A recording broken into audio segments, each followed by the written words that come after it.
আজকে আমার আলোচনার বিষয় মাসিকের সময় স্ত্রীর যোনিপথ ছাড়া কোথায় মিলন ঘটিয়ে বীর্যপাত করানো যায়।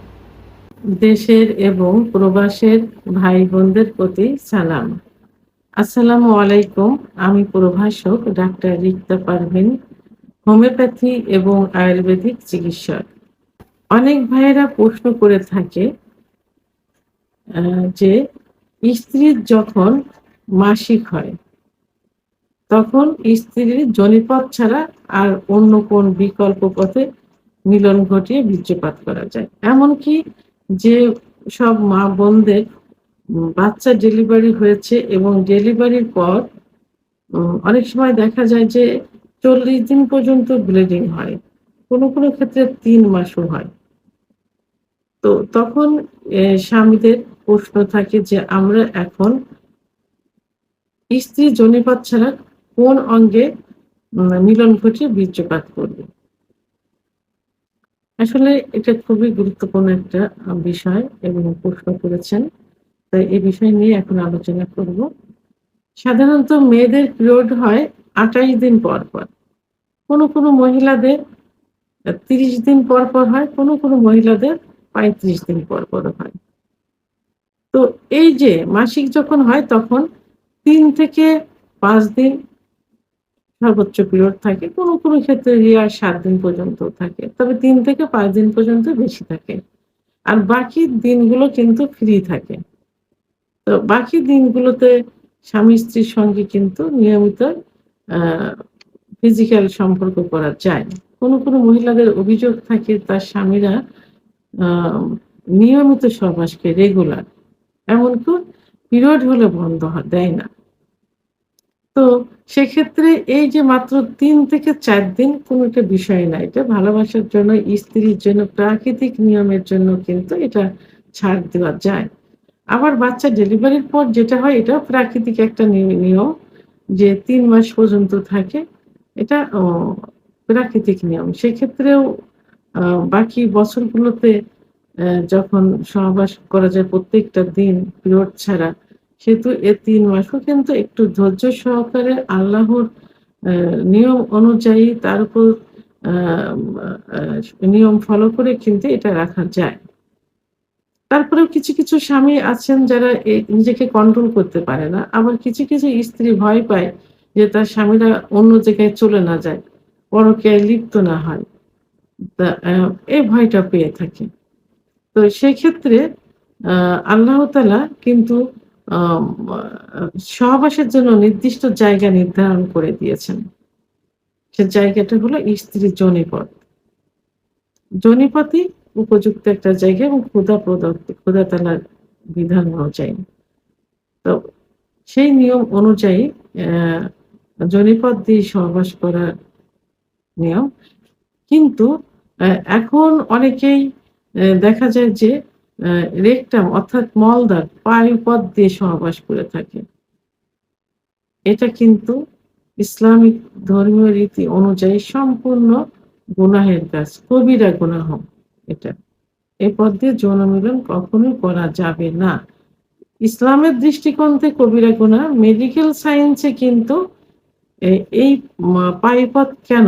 পায়ুপথটা আল্লাহ তাআলা সৃষ্টি করেছেন পেটের সমস্ত বর্জ্য পদার্থ বের করে দেওয়ার জন্য, ময়লা আবর্জনা বের করে দেওয়ার জন্য। এবং মেডিকেল সায়েন্স এ পায়ুপথ কিন্তু সহবাসের জায়গা না। কারণ এখানে কোন রকম সেক্সুয়াল আ আ কোন আ আ আ র রস কামরাস এখান থেকে কিন্তু আসে না। এখান থেকে পেটের সব বর্জ্য বের হয়ে যায়।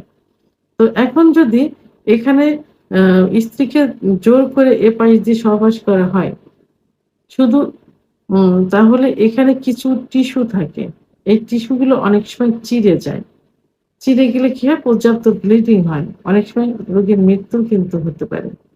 আবার এখান থেকে কিন্তু পাইলস হয়। রেকটাম দিয়ে সহবাস করলে পাইলস হয় এবং ফিস্চুলা হতে পারে।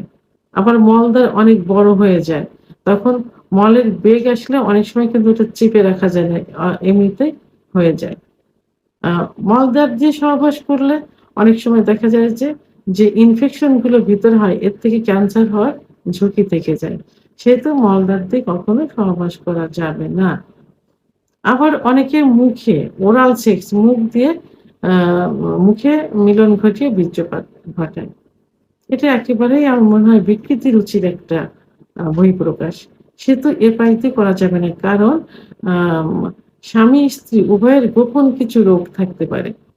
সিফিলিস, গনোরিয়া, আ যে জার্মগুলো ভিতরে থাকে, এইচপিএস যে আ আইভিএস যে জার্মগুলো থাকে, সেটা কিন্তু আ দেখা গেল স্ত্রীর উম মুখের থেকে নির্গত হলো এবং স্বামীর যে বীর্য দিয়ে বের গেল, তখন এই রোগগুলো কিন্তু হতে পারে। অনেক সময় দেখা যায় যে দাঁতের গোড়ায় ইনফেকশন থাকে। এই ইনফেকশনটাও কিন্তু স্বামীর ভিতরে যাইতে পারে। এজন্য মুখ দিয়েও মিলন ঘটানো কখনোই উচিত না। তাহলে একান্তই যদি প্রয়োজন হয়, স্বামীকে ভয় পাচ্ছে, স্বামী বাইরে চলে যাবে, অন্য মেয়ের প্রতি আসক্ত হয়ে যাবে এবং ভালোবাসার বহিঃপ্রকাশ উভয়ের জন্য। সেক্ষেত্রে কি করতে পারেন? স্ত্রী আলতোভাবে স্বামীর অলিভ অয়েল অথবা নারিকেল তেল হাতে নিয়ে আলতোভাবে মৈথুন করে স্বামীর বীর্যপাত ঘটাতে পারেন। যেন লিঙ্গের উপর কোন রকম প্রেশার না হয়। দ্বিতীয় যেটা সেটা হলো যে আ মা স্ত্রী তার আ স্তনের ২ টা স্তনের মাঝে স্ত্রীর যে জায়গাটা থাকে, স্ত্রীর ২ টা স্তন চেপে ধরলে স্বামী ২ স্তনের মাঝ দিয়েও উম মৈথুন করে অর্থাৎ মিলন করে বীর্যপাত ঘটাতে পারে। এখানে কিন্তু চরম সুখ অনুভব হয়। কোনো ক্ষেত্রে দেখা যায় যে জনিপথ দিয়ে সহবাস করলে যে সুখ আসে তার থেকে বেশি সুখ কিন্তু এই ২ স্তনের মাঝে সহবাস করলে হয়। এটা যখন স্ত্রীর পিরিয়ড হবে এবং ভালোবাসার বহিঃপ্রকাশ, স্ত্রী যখন ভয় পাচ্ছে স্বামীকে ধরে রাখতে হবে, সেই ক্ষেত্রে এর ২-১ দিন এটা করা যেতে পারে। আর যতদূর সম্ভব কন্ট্রোল করাই উচিত, না করাই উচিত। কারণ ৩ টা দিন এটা আল্লাহর কিন্তু একটা পরীক্ষা, ধৈর্যের একটা পরীক্ষা। ধর্মের প্রতি শ্রদ্ধা রেখে ধর্মীয় অনুশাসনগুলো মেনে চলে এই ৩ টা দিন ৪ টা দিন স্বামীকে উচিত একটু ধৈর্য ধারণ করা। সেহেতু এবং ক্ষুধা প্রদত্ত বংশ বিস্তারের যে মাধ্যম যৌন মিলন, সে যৌন মিলনের নির্দিষ্ট যে জায়গা সেটা হলো যোনিপাত এবং পুরুষাঙ্গ। তো এই ৩ টা দিন ধৈর্য ধারণ করে এই ইসলামিক রীতি অনুযায়ী এই ধারাটাই অব্যাহত রাখা উচিত। ভিডিওটি সম্পর্কে যদি কোনো মতামত থেকে থাকে অবশ্যই কমেন্টস এর মাধ্যমে জানাবেন। আর ভিডিওটি ভালো লাগলে লাইক, কমেন্ট, সাবস্ক্রাইব করে আমার সঙ্গে থাকুন। আল্লাহ হাফেজ।